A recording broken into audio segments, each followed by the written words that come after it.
د هغې نه بعد وایي چې د مصایبو یعنې د مصیبتونو او مشکلاتو نه د نجات حاصلولو دپاره دعا، د مصیبتونو نه او د غمونو نه د وتو دپاره دعا.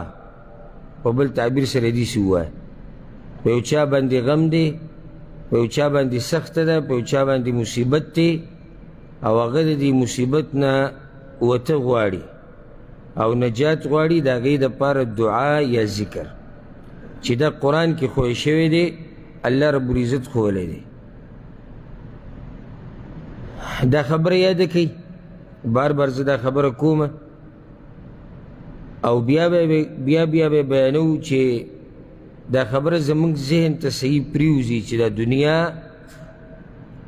دا ځای د امتحاناتو دی او ځای د ابتلاعاتو دی او د مصیبتونو دی، دا ځای د راحتونو نه دی، نه د دمې دی او نه د همیشه د اوسېدو دی. نو دلته همیشه اوسېده نشتی، دلته همیشه راحت نشتی او دلته همیشه خوشحالیانې نشتی. نو کله چې په دې خبره باندې ته پوهه شي نو زړه کې به د یو اطمینان او سکون پیدا شي او صبر به د پکې پیدا شي، حوصله به د پکې پیدا شي او دا غم او مصیبت په دې به پوه شي چې دا یوازې په تا باندې نه دی، بلکې څومره انسانان چې دنیا کې دي هغه ټولو دپاره دا خبره یو شان ده چې کله به غمي، کله به خوشحالي، کله به مصیبتي، کله به راحت. د دې مصیبتونو نه د وتو لار څه ده؟ د وتو ډېرې لارې دي. یوه لار پکې دا ده چې ته دغه دعا او ذکر ووایې کوم چې قرآن کې راغلی دی، او انشاءالله دې کتاب کې مستقل یو فصل هم را روان دی، یو باب حدیثونو کې چې کوم اذکار او دعاګانې ښوی شوي دي د غم د ختمولو دپاره، او هغه د حدیثونو خبره، دلته قرآني دعاګانې ذکر کېږي، قرآني دعاګانې او اذکار، هلته بیا ښه تفصیل راشي. د مصیبتونو نه د وتو دا لار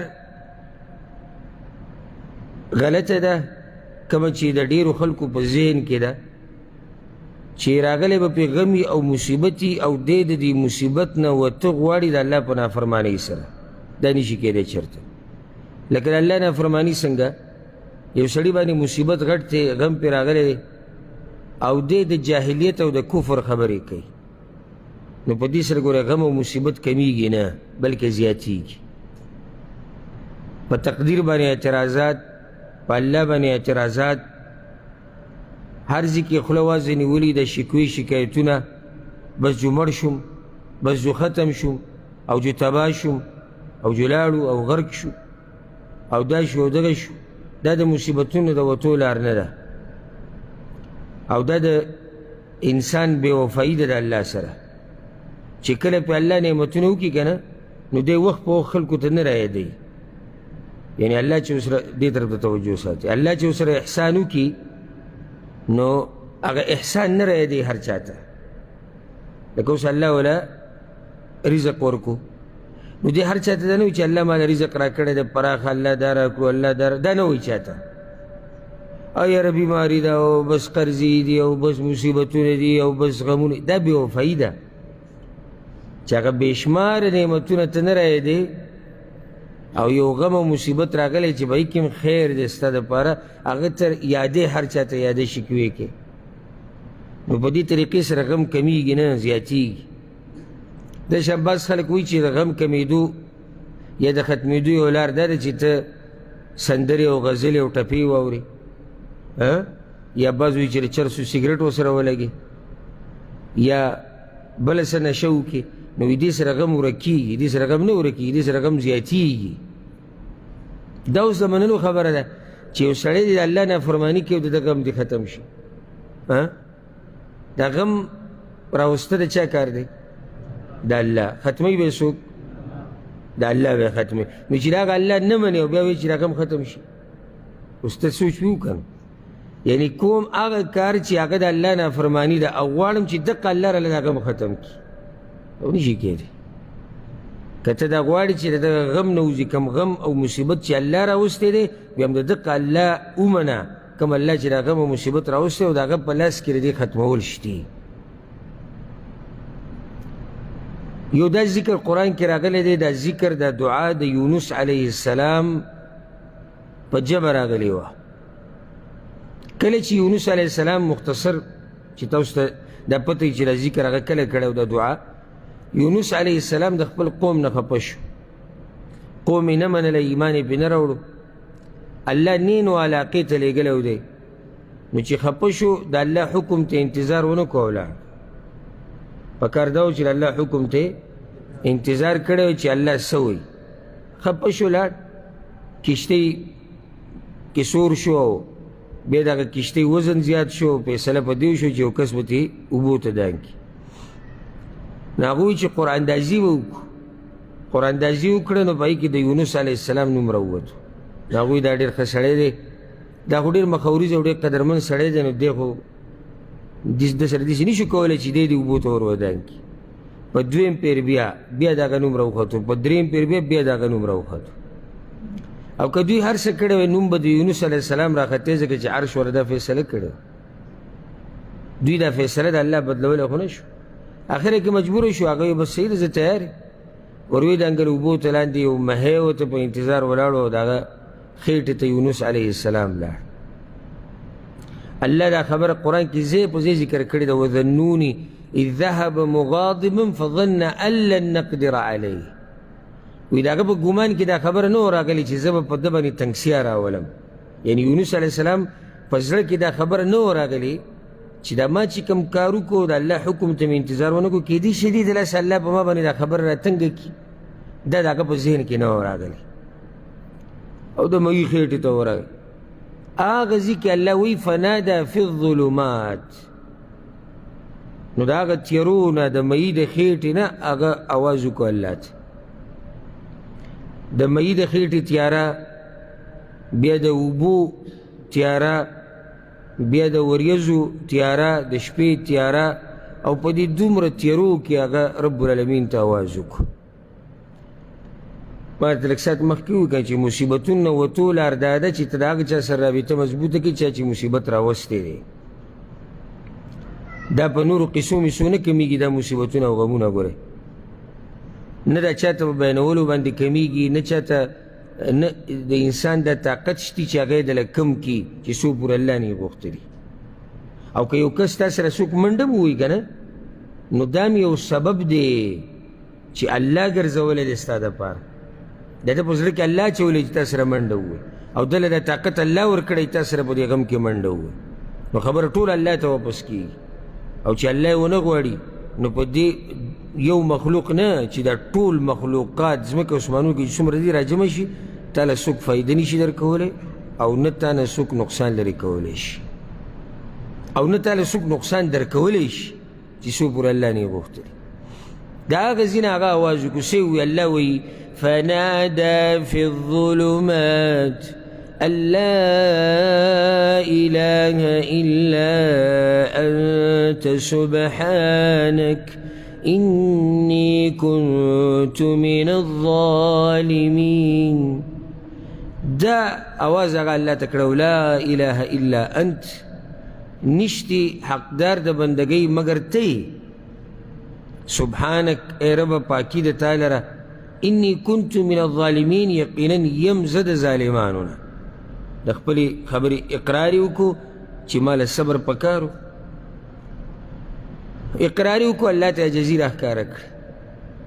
ګوره الله رب العالمین داسې پوهه ذات دی چې دې ځای کې یونس علیه السلام دا نه دي ویلي چې ما د مېږي د خېټې نه راوباسه. ویلي دي؟ نه دي ویلي، خو الله پوه شو.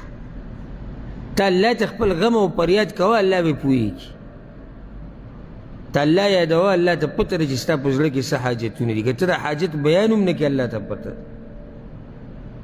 الله ته ستا د دې تفصیل ضرورت هم نشي چې تو ته دا ووایي چې یا الله ما ته دا مسله ده، ما ته دا مسله، نه نه نه، د سر تفصیل مه بیانوه. ته الله یادوه، الله ته پته ده چې ستا په زړه کې څه دي، او الله ته پته ده چې ستا کوم غم او مصیبت دی.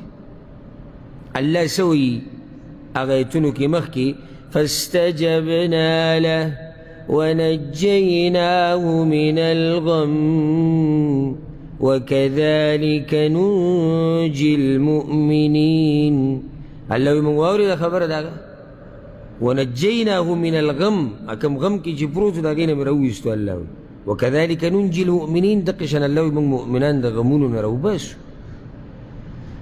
دا ذكر كم دي لا اله الا انت سبحانك اني كنت من الظالمين.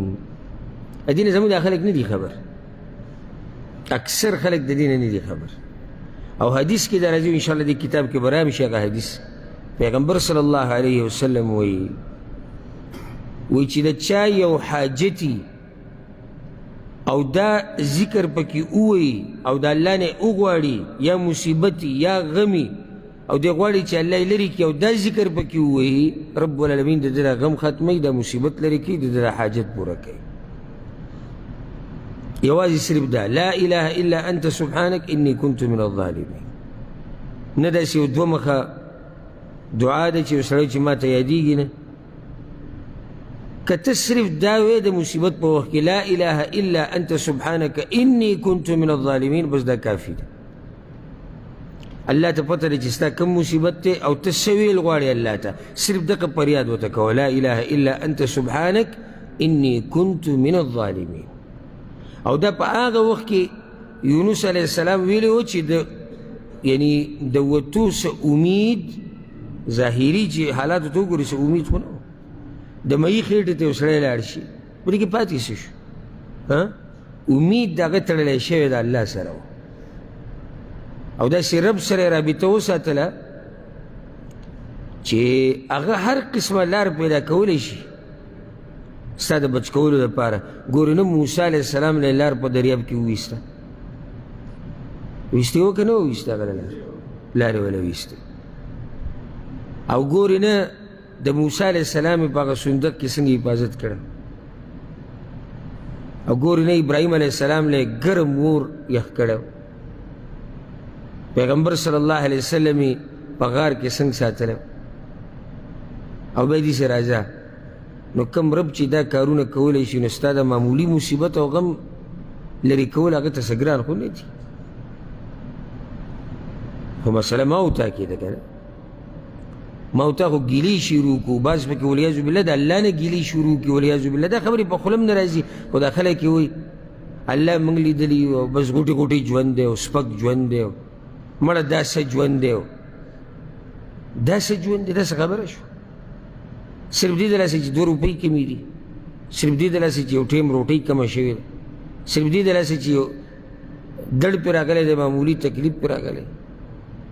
نن مې یو کس یو ماشوم هغه لیدو په د انټرنیټ کې چې وړوکی ماشوم و دا یو خپې دومره و چې د یو کس د غټ سړي د اوچتولو نه وه هغه غټه خپه ورته پرته و هغه ژړل وړوکی ماشوم او دا باز به چې معمولي رزق کې څه کمی راشي مړه وي بس غوټې ژوندی کمیږي او زیاتېږي او ساده او کتبره کېږي. شکر د الله نه ادا کوي. نو دا غمونه مصیبتونه الله تر دې ختمول څه ګران نه دي خو ته د الله سره رابطه مضبوطه کړه. او الله قرآن کې څه ومن یتق الله یجعل له مخرجا او څوک چې د الله نه یریږي که نه غوږو ته کېده څوک چې د الله نه یریږي ده ته الله لار اسانوي د مصیبت نه د وتو. څوک چې د الله نه یریږي نو چې په تا کې تقوا نه او الله نه یادوي او شکوې شکایتونه کوي او د الله نه په نافرمانیانو کې پروت نو ستا غمونه به د کوم ځای نه ختم شي. نو دا یو لار ده د غمونو د ختمولو چې سړی دا ذکر وایي د مصیبت په وخت کې.